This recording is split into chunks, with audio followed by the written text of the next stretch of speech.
Hello， 大家好，这里是大叔，今天给大家带来街机平台的轻版动作游戏《阿拉伯快打》，也叫做《阿拉丁传奇》。本作是世嘉1991年出品的，有一款和本作名字非常像的游戏叫做《阿拉伯魔法》，也是一款轻版动作游戏。那款游戏我也给大家录制过。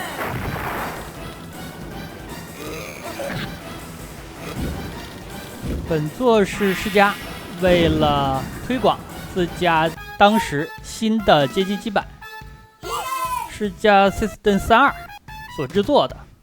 那么游戏当中也非常容易发现，这款游戏有着缩放的效果。第二呢，它有着现在看来闪瞎眼的魔法特效。但非常可惜的是，作为一款2D 轻版动作游戏，它最基本的打击感，甚至是攻击判定都没有做好，尤其是它的攻击判定有着严重的问题，这也就导致了游戏的难度非常高。如果你是一名传统的2D 轻版动作游戏的玩家，你把之前的游戏习惯带入到这款游戏里边来，那你会吃大亏的。所以我愿称这款游戏为坑币王者呀，吃币率真的非常高。所以游戏就显得冷门而且硬核。最近这2个 BOSS 我一直使用的是 AB 来打。AB 的话，咱们损失的血量并不多，但是打 BOSS 还是比较疼的。而且这个 AB 的攻击范围非常广，甚至可以作为主要的攻击手段之一。但是这款游戏比较坑的一点是，过关之后它的血量是继承的，所以如果你想要打得顺利的话，还要算好血量。这里打的是第2关的 BOSS， 这个 BOSS 可能是有着严重的颈椎病他回头是非常困难的，所以你就可以每次都站到他的身后，平 A 他的脖子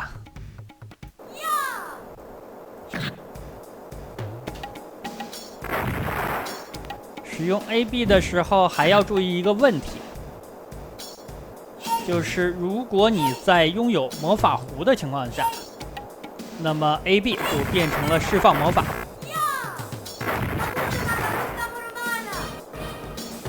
释放魔法的时候有一个特写，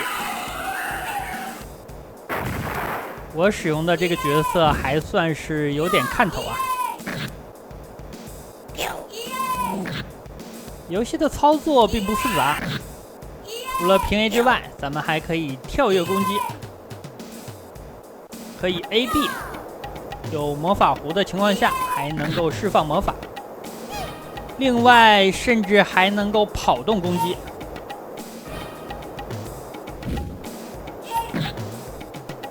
这个 BOSS 就很明显了，打的是一只美杜莎。地面给了一个非常好的恢复血量的道具，这样的话我就先用 AB 来打 BOSS， 等到咱们的血量不多了，再捡地面的回血道具。本作的屏幕卷轴位置其实非常怪绝大部分的2D 轻版动作游戏，它的卷轴位置都是跟着主人公走的，也就是说，它主要瞄准的是咱们所控制的角色。但是这款游戏瞄准的是 BOSS， 所以有可能会把你带出屏幕边缘。这一点真的是非常奇怪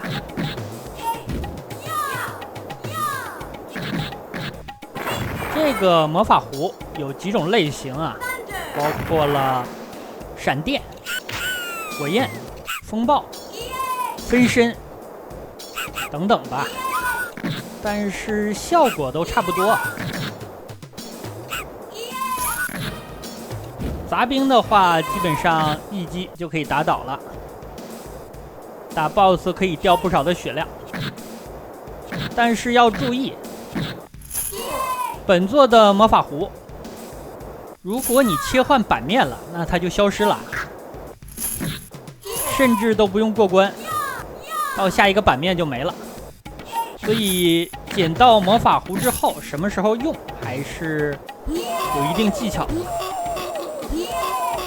最好是能够清除大量的敌人。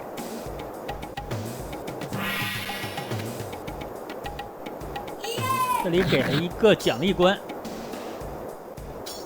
我上一关继承的血量在这儿就能够回满了。咱们第一关打了海盗船，第二关是金字塔，第三关是沙尘暴。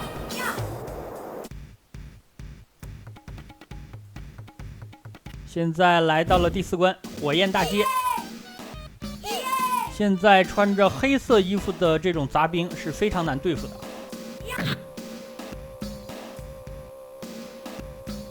而且本作有一个非常奇怪的起身判定，这个判定一定要适应并且熟悉，你才有可能把这款游戏打通关。就是在对面被攻击倒地之后，起身的第一时间，你可以使用 AB 来进行压制。一旦他起身开始移动了，那么在一段时间之内，他是无敌的。你的大部分招式都无法对这样的敌人造成伤害，包括 BOSS， 尤其是 BOSS。如果你不能始终使用 AB 进行压制的话，那你就要窜线窜得比较远，打出一个时间差。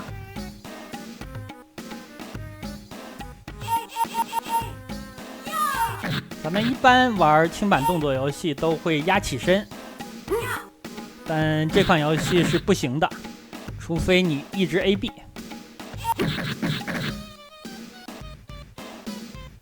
给大家介绍一下游戏的剧情。本作的反派叫做沙扎比斯，他抓走了卢娜娜公主，想要征服世界。听起来就是一个人设扁平化、乏善可陈的 BOSS 啊，过于中二了。主人公的团队一共是4个人，分别是辛巴特，注意啊，不是辛巴达，是辛巴特。我选用的这个女性角色叫做拉玛亚，这也是4人团队当中唯一的女性。另外2个角色不太重要啊，一个叫做戈尔多，一个叫做达塔。这4个人就要救出公主，阻止沙扎比斯的野心。这个剧情我感觉适用于80%当年的游戏。首先就是英雄救美，其次就是拯救世界。简直把俗套剧情的要素都集齐了呀！但我选择的毕竟是一个妹子，她去救公主，我还是有一点小期待的。这关开场就挨了2拳，这2拳我根本反应不过来啊！那幸亏呢，本关给了回血道具。第5关来到了恐慌宫殿。这应该是反派的势力已经攻入了王宫。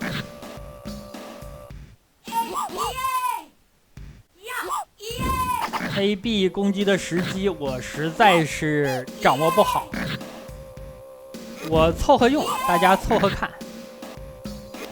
我相信很多时候大家也会陷入一种疑惑，就是说，哎，刚才这个 AB 怎么没打到人啊？明明这几个小兵就在攻击范围之内，他们怎么没受伤啊？这个就涉及到之前我提到的起身之后的无敌时间。不仅是起身之后啊，包括咱们的平 A 都无法有效的保护主人公。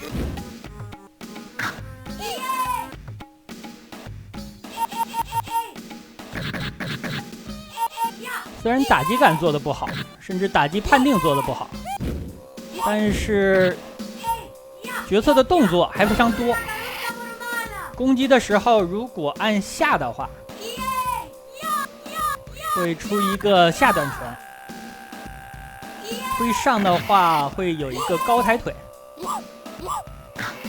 这个和传统的2D 轻板动作游戏就有比较明显的区别。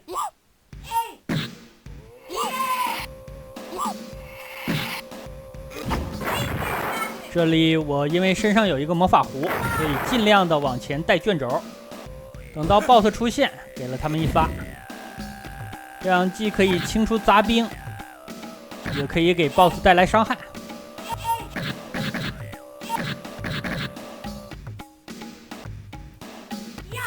血量没有回满，打 BOSS 其实还有一个套路，就是跳跃攻击。因为跳跃的同时也可以窜线。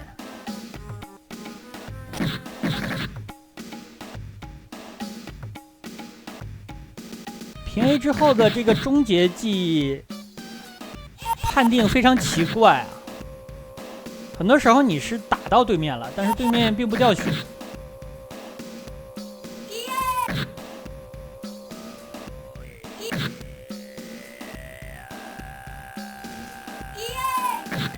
这个地方我还是能够放肆的使用 AB 的，因为过了这关之后又会有一个奖励关，可以把血量补满。了解版面的话，对打法也有很大的影响，这就是背板的意义。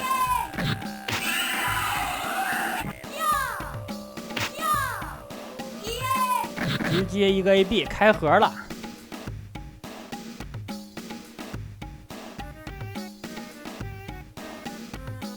本作的分数涨得真的是慢啊，10分10分的涨。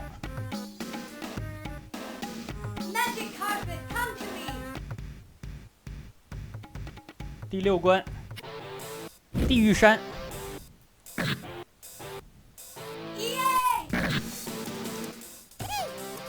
本作最长的关卡就是第6关，还有第7关。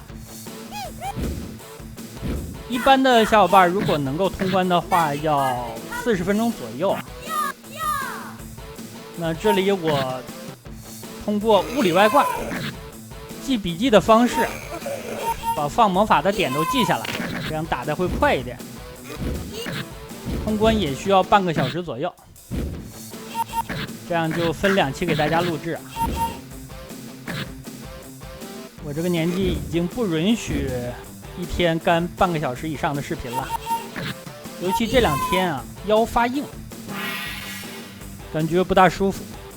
那这个场景打完呢，本期时间也就差不多，就先给大家录制到这里，感谢大家收看，咱们下期再见。